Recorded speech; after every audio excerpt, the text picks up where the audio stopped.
నమస్తే. శ్రీ మాత్రే నమః. శ్రీ గురుభ్యో నమః. తెలుగు సంవత్సరాది ఉగాది స్వస్తి శ్రీ చాంద్రమానం శ్రీ విశ్వావసు నామ సంవత్సర చైత్ర శుద్ధ పాడ్యమి రేవతి నక్షత్రయుక్త ఉగాది తెలుగు సంవత్సరాది మరియు చంద్ర దర్శనము ఉగాది పండుగ యొక్క పర్వదినము ఏ సమయంలో గడుపుకోవాలి అనే అంశంలో ప్రతి ఒక్కళ్ళు జాగ్రత్తగా నోట్ చేసుకోండి. తెల్లవారుజామున అనగా తేదీ 30/3/2025 ఆదివారము ఉదయం 5 గంటల నుండి 7:30 గంటల వరకు, తదుపరి ఉదయం 9:10 నుంచి మధ్యాహ్నం వరకు మనకి ఉగాది పచ్చడి చేసుకోవడానికి, పూజ్య కార్యక్రమాలు చేసుకోవడానికి, మీ యొక్క గృహములో నూతన వస్తువులు ప్రారంభించుకోవడానికి ఇది శుభ సమయము.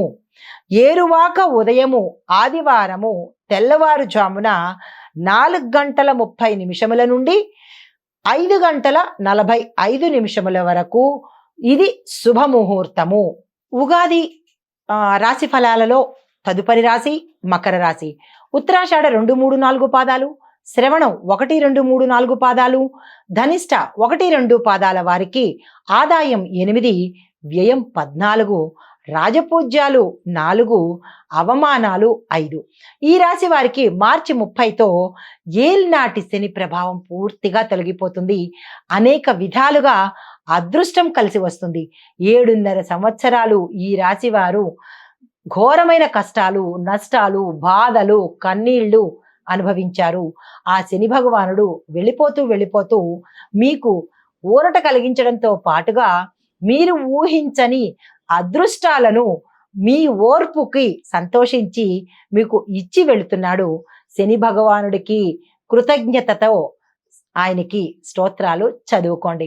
అయితే అనేక వైపుల నుంచి ఆదాయ మార్గం వృద్ధి చెందుతుంది. రావలసిన సొమ్ము, బాకీలు ఏవైనా ఉంటే అవి రాబట్టుకుంటారు, వారే ఇచ్చి వెడతారు. అయితే షేర్లు, స్పెక్యులేషను, ఇతర ఆర్థిక లావాదేవీలు విశేషమైన లాభాన్ని తెచ్చిపెడతాయి. తక్షణమే మీరు ఆ పని చేసుకునే ప్రయత్నం చేయండి. ఆరోగ్య సమస్యలు ఏవైనా ఉంటే కనుక అవి తగ్గిపోయి విశేషమైన ఆరోగ్యాన్ని సొంతం చేసుకుంటారు. అయితే ఉద్యోగంలో పదోన్నతులు కలుగుతాయి. జీతభత్యాలు బాగా పెరిగే అవకాశము, ప్యాకేజెస్ పెరుగుతాయి. జీతభత్యాలు అంటే ప్యాకేజెస్ పెరుగుతాయి, ప్రమోషన్స్ వస్తాయి, ఏరియర్స్ బాగా ఎక్కువగా పడే అవకాశం కనబడుతోంది. అయితే వృత్తి వ్యాపారాల్లో చాలా లాభాలు తెచ్చిపెట్టుకుంటారు. దీంతో పాటు ఏదైనా పెట్టుబడులు పెట్టాలి అంటే కనుక ఈ సమయంలో మీరు రూపాయి పెడితే 100 రూపాయలు వచ్చేంత లాభాన్ని ఆ శని భగవానుడు ఇచ్చి పెడుతున్నాడు. మీరు ఆ ప్రయత్నం తప్పనిసరిగా చేసుకోండి.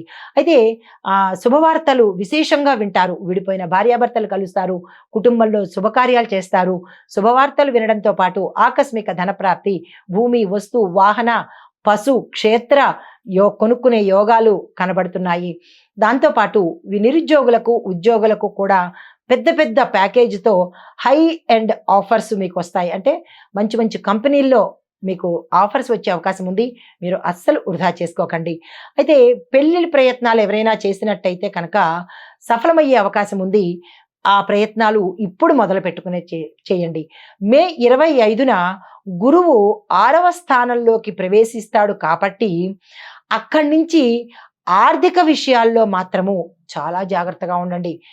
అంతవరకు మీకు హై రేంజ్లో డబ్బులు రావడము, 4 వైపుల నుంచి డబ్బులు రావడము, ఇవ్వాల్సిన వాళ్ళు, ఎగేసిన వాళ్ళు కూడా మీకు డబ్బులు ఇచ్చే ప్రయత్నం చేస్తారు.